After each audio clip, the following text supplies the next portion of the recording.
মৃত্যু হওয়ার পর লোকটাকে কবরে শোয়া দেওয়া হলো। লোকটাকে কবরে শোয়া দেওয়ার পর আল্লাহ নবী বলেন 40 কদম যেতে না যেতেই কবরের ভিতরে দুইজন ফেরেশতা আসে। মুনকারে নাকির ফেরেশতারা আসেন দুইজন। 40 কদম যেতে না যেতেই দুইজন ফেরেশতা কবরের ভিতরে প্রবেশ করেন। মৃত্যু ব্যক্তিকে, মুমিন ব্যক্তিকে উঠে বসান। বসার পরে 3টা প্রশ্ন করেন। 1 নাম্বার প্রশ্ন হলো মান রব্বুকা, তোমার রবকে। ওমান নাবিয়্যুকা, তোমার নবীকে। তৃতীয় প্রশ্ন হলো ওমান দীনুকা, তোমার দিন কি। যেই ব্যক্তি মুমিন তিনি জবাব দেন সুন্দর করে। যখন প্রশ্ন করা হয় মান রব্বুকা, তিনি বলে রব্বি আল্লাহ, আমার রব হলো আল্লাহ রাব্বুল আলামিন। দ্বিতীয় প্রশ্ন করা হয় ওমান নাবিয়্যুকা, তোমার নবীকে।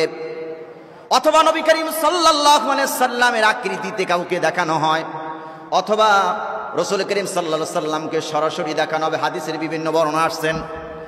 তখন মুমিন ব্যক্তি বলে হাযা নাবিয়্যুনা মুহাম্মাদুর রাসূলুল্লাহ সাল্লাল্লাহু আলাইহি ওয়াসাল্লাম, ইনি হচ্ছেন আখিরি জামানার পয়গম্বর নবী মুহাম্মাদুর রাসূলুল্লাহ সাল্লাল্লাহু আলাইহি ওয়াসাল্লাম। তৃতীয় প্রশ্ন হলো মুমিন ব্যক্তিদের ওমান দীনুকা, তোমার দিন কি। মুমিন ব্যক্তি বলে আমার দিন হচ্ছে দীনুনা ইসলাম। কয়টা প্রশ্ন? কথা বলেন কয়টা? 1 নম্বরে মান ও রব্বুকা, তোমার রবকে।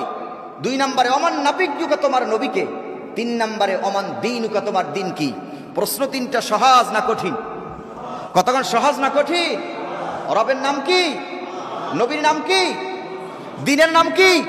ইসলাম। বাস, শুধু লক্ষ্য করুন 3টা প্রশ্ন হয়ে যাওয়ার পর মুমিন ব্যক্তি যখন উত্তর দিবে, উত্তর দেওয়ার পর তার অবস্থা কি আল্লাহ নবী বলেন সুনানে আবু দাউদের হাদিস, ফায়ুনাদি মুনাদিম মিনাস সামা, আকাশ থেকে একজন ঘোষক ঘোষণা করে। আকাশ থেকে একজনে ঘোষণা করে আনকাদ সাদাকা আবদি, আমার বান্দা যা বলেছে সঠিক বলেছেন। আমার বান্দা যে উত্তর দিয়েছেন সঠিক উত্তর দিয়েছেন। জোরে কান সুবহানাল্লাহ। ফাফরিশুহু মিনাল জান্নাহ, আমার বান্দার জন্য কবরের মধ্যে জান্নাতের বিছানা বিছায়ে দাও। সুবহানাল্লাহ বলেন। ওয়াফতাহু লাহু বাবান ইলাল জান্নাহ, আর জান্নাতের দিকে একটা দরজা খুলে দাও। ওয়ালবিসুহু মিনাল জান্নাহ, আর জান্নাতের পোশাক আমার ওই বান্দাকে পরায়া দাও। সুবহানাল্লাহ বলেন। কয়টা পুরস্কার? কতক্ষণ? কয়টা? 1 নাম্বার পুরস্কার কবরের ভিতরে জান্নাতের বিছানা বিছায়া দাও। 2 নাম্বার পুরস্কার হলো জান্নাতের দরজা খুলে দাও, একটি দরজা। 3 নাম্বার পুরস্কার হলো আমার ওই বান্দাকে জান্নাতের পোশাক পরায়া দাও। শুধু কি 3টা পুরস্কার পাবে না, আল্লাহ নবী আরো বলেন জান্নাতি পোশাক শুধু না, ফায়াতি বিহি মির রাউহিহা ওয়া তিবিহা, আল্লাহর নবী বলেন জান্নাতের ভিতরে শুষ্ক এবং ঠান্ডা হাওয়া এগুলো কবরে পেতে থাকবে, আর সুগন্ধিময় কবরটা হয়ে যাবে। জোরে কান সুবহানাল্লাহ। শুষ্ক এবং ঠান্ডা হবে কবরটা। কাদের? কাফেরদের না মুমিনদের? মুমিনদের। আর কি পাবে? কবরটা সুগন্ধি হয়ে যাবে। সুবহানাল্লাহ বলেন। সম্মানিত সুদীপ, এই হলো মুমিনদেরকে কবরে প্রশ্ন করার সঙ্গে সঙ্গে উত্তর দিবে। কিন্তু যারা বদকার তারা উত্তর দিতে পারবে না। প্রশ্ন করা হবে মান রব্বুকা, বলবে লা আদ্রি, আমি জানি না। প্রশ্ন করা হবে ওমান নাবিয়্যুকা, বলবে লা আদ্রি, নবী কারে কয় নবী চিনি না বা জানি না। ওমান দীনুকা, বলবে লা আদ্রি, আমি আমার নবীকে অথবা আমার দিন কি আমি চিনি না। একজন ঘোষক ঘোষণা করতে থাকবেন, আল্লাহ রাব্বুল আলামিনের পক্ষ থেকে ঘোষণা আসবে আমার বান্দা উত্তরে দিতে পারে নাই, তার জন্য কবরটা জাহান্নামের টুকরা বানায় ফেলো, জাহান্নামের শাস্তি তাকে দেওয়া শুরু করো। এমন কঠিন শাস্তি দেওয়া হবে। আল্লাহ নবী বলেন কবরের মধ্যে তার কি শাস্তি হবে? ফাফরিশুহু মিনান নার, কবরের ভিতরে জাহান্নামের বিছানা বিছায়ে দেওয়া হবে। নাউজুবিল্লাহ। কি বিছাই দেওয়া হবে? জাহান্নামের বিছানা। আর মুমিনকে দেওয়া হবে জান্নাতের বিছানা।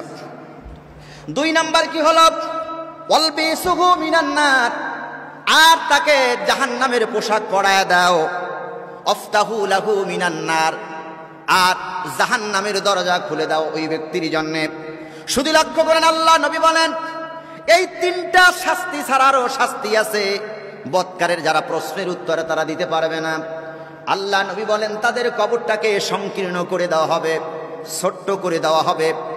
দুই দিকের মাটি এমন জোরে ঠাসা দেবে, চাপা দেবে, এক পাথর গিয়ে আর এক পাথরের ভিতরে ঢুকবে। বৎকারে যারা প্রশ্নের উত্তরে দিতে পারবে না। এবং কবরের ভিতরে একজন অন্ধ ফেরেশতা পাঠানো হবে, অন্ধ বধির। তার হাতের ভিতরে থাকবে একটা লোহার হাতুড়ি। এই লোহার হাতুড়ি দিয়া এমন জোরে পিটান মারবে, ওই বৎকার ঢুকে যাবে মাটির ভিতরে। আল্লাহর নবী বলেন ওই ফেরেশতা যদি লোহার হাতুড়ি দিয়া পাহাড়ের উপরে বাড়ি দিত, তাহলে পুরা পাহাড়টা ধুলি কণায় পরিণত হয়ে যেত। এইভাবে করে পিটাইতে থাকবেন। আল্লাহ নবী বলেন এমন জোরে পিটান দিবে, মাশরিক থেকে মাগরিব পর্যন্ত, শিমাল থেকে জুনুব পর্যন্ত ওই লাশের আওয়াজ, ওই মৃত্যু ব্যক্তির আওয়াজ চলে যাবে।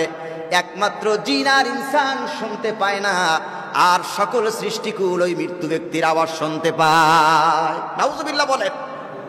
আযাব কি কঠিন না নরম? কথা বলেন, কঠিন কি না আযাব? কঠিন আযাব। সম্মানিত শুধু কবরে আযাব বড় কঠিন। এই জন্য আল্লাহর নবী নামাজ পড়ে দোয়া করতেন, আল্লাহুম্মা ইন্নী আউযু বিকা মিনাল আযাবিল কবর। বলেন, আল্লাহুম্মা ইন্নী আউযু বিকা মিনাল আযাবিল কবর। হে আল্লাহ, তুমি আমাকে কবরের আযাব থেকে বাঁচাও। কার কাছে দোয়া? বিশ্বনবী দোয়া করতেন চারটা, আল্লাহুম্মা ইন্নী আউযু বিকা মিনাল আযাবিল কবর, ওয়া আউযু বিকা মিনাল ফিতনাতিদ দাজ্জাল, ওয়া আউযু বিকা মিনাশ শাইতানির রাজীম।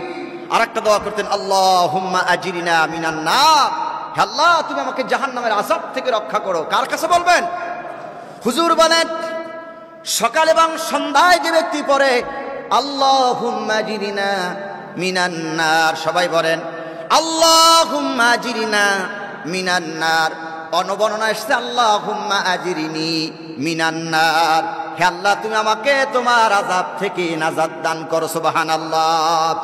আরেকটা দোয়া করতেন আল্লাহর নবী, আল্লাহুম্মা হাসিবনি হিসাবান ইয়াসীরা। সবাই বলি আল্লাহুম্মা হাসিবনি হিসাবান ইয়াসীরা। হে আল্লাহ, তুমি আমার হিসাবকে সহজ করে দাও। সুবহানাল্লাহ। কয়টা দোয়া বলছি? কথা বলুন সবাই, কয়টা দোয়া বলছি?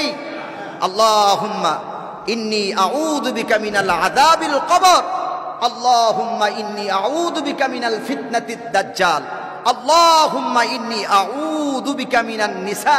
আরেকটা দোয়া করতেন, আল্লাহুম্মা ইন্নী আউযু বিকা মিন শাররিল ওয়াসওয়াসিল খান্নাস। কয়টা দোয়া?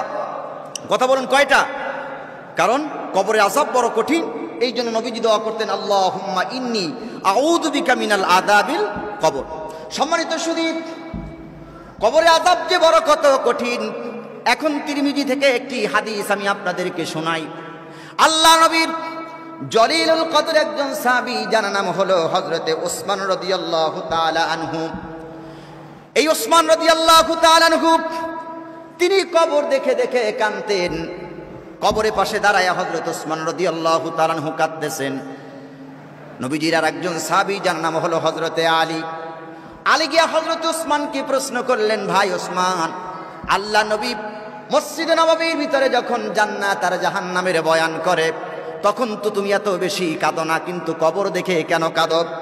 হযরতে ওসমান বললেন, ইন্নাল কবর আউওয়ালা মানাজিলাল আখিরাতি ফাইন্না নাজা। হযরত ওসমান বলেন, শোনো আলী, আমি আমার নবীর মুখে শুনেছি কবরটা হলো মানুষের জন্য প্রথম মঞ্জিল, প্রথম স্টেশন। এখানে যদি কেউ ধরা পড়ে যায়, কবর, হাসর, সিরাত, মিজান সব জায়গায় ধরা পড়ে যাবে। আর এখান থেকে যদি কেউ সারসিট হয়ে যায়, কবর, হাসর, সিরাত, মিজান সব জায়গা থেকে পার হয়ে আল্লাহর জান্নাতে চলে যাবে। সুবহানাল্লাহ বলেন। সুতরাং কবর হচ্ছে মানুষের জন্য প্রথম মঞ্জিল, প্রথম স্টেশন। নবীজি বলছেন, তোমরা কবর দেখলে বেশি করে কাঁদো, কবরের পাশে দাঁড়াও, তাহলে তোমার কবরের কথা কি আসবে? স্মরণ আসবে। সুতরাং কম কম হাসবে, বেশি বেশি করে কবরের কথা তোমরা চিন্তা করবে। আর আমাদের অবস্থা হয়েছে, আমরা কি করি? বেশি বেশি হাসি কম কম কাঁদি। বেশি বেশি কি হাসি কম কম কাঁদি। আর নবী করিম সাল্লাল্লাহু আলাইহি সাল্লামের সাহাবায়ে কেরাম এবং হুজুর নিজে বেশি কাঁদতেন কম কম হাসতেন। এই জন্য আল্লাহ বলছেন সূরা তাওবায় ফালিয়াদহাকু কলিলাও ওয়ালিয়াবকু কাসীরা, তোমরা বেশি বেশি করে কাঁদো কম কম করে কি কথা বলে না, কম কম করে কি হাসো। আর আমরা কি করি, বেশি করে হাসি কম কম করে কি কাঁদি। শুধু লক্ষ্য করুন, কবর দেখলে সাহাবায়ে কিরাম রিদওয়ানুল্লাহি তাআলা আলাইহিম আজমাইন কাঁদতেন। কারণ কবরটা হলো অনেক ভয়ঙ্কর একটা জায়গা। দুনিয়ায় যদি কেউ টাকার সমস্যায় পড়ে সমাধান হয়, কেউ যদি মামলায় যদি অসুবিধায় পড়ে তাহলে সমস্যা সমাধান করা যায়। কিন্তু কবর নামক স্থানের ভিতরে যদি কেউ বিপদে পড়ে যায়, ওখানে কেউ বাঁচতে পারবে না, কেউ বাঁচাতেও পারবে না। আল্লাহ যেন আমাদের সকলকে কবরের আযাব থেকে আল্লাহ যেন বাঁচায় দেয়, বলেন আমিন। আরো জোরে বলি আমিন। কবরের আযাব কঠিন না? কথা বলুন, কঠিন না? এই কবরে মুমিনও থাকবে, বেঈমানেরও থাকবে, কিন্তু কত কাল যে থাকবে একমাত্র জানে কে? কথা বলুন, জানে কে? আল্লাহ জানে। সম্মানিত উপস্থিতি, লক্ষ্য করুন, এই কবরে বৎকার এবং নেককার কত সময় যে পার করবেন কেউ দুনিয়ায় জানে না। কত বছর থাকা লাগবে আপনি আমি কেউ জানি না। জানি কি? কেউ জানি না। এই কবরের ভিতরে মুমিন থাকবে না শান্তিতে, আর বেঈমানেরা থাকবে না যাবে